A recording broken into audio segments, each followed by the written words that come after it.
pagiging parte ng isang kolehiyo ay pagtanggap sa isang napakagandang edukasyon at buong pag-aaral, kasabay ng pag-e-enjoy sa sariwa at luntiang kapaligiran na nagbibigay inspirasyon sa pag-aaral. Mas ginagawang masaya at nakaka-relax ang edukasyon. Nauunawaan ng DLSCD ang kahalagahan ng isang mapayapang kapaligiran para sa mga mag-aaral, guro at kawani nito. Isang kapaligiran kung saan maaari mong hingahan ng malalim kapag nahihirapan ka na sa pagharap sa mga hamon ng buhay universidad. Dahil tayo ay mga Lasalliano at napaliligyan ng isang magandang kalikasan, naging bahagi na ng ating kultura ang pagiging likas na makakalikasan.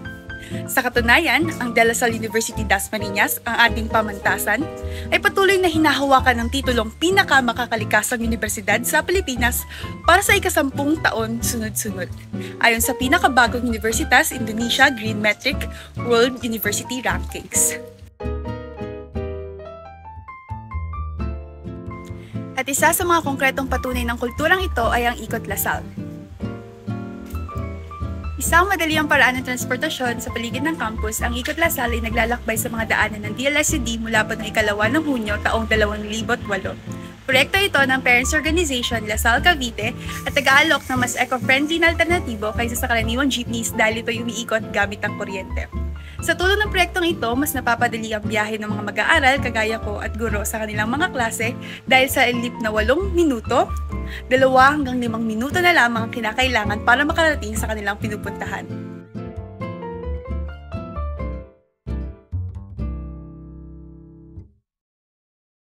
Tapos ng isang mahabang nakakapagod na araw, ang pinakamagandang paraan ay tapusin ito ng isang sariwang minuto.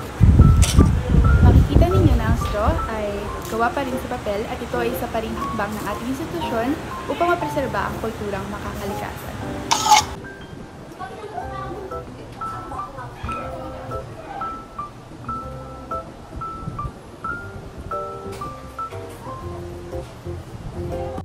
At dahil natural na makakalikasan tayo at nagtataguyod ng imahe nito, tamang sumunod tayo bilang Lasalliano sa mga pamamaraan tulad ng tamang paghihiwalay ng basura na itinataguyod ng ating paaralan.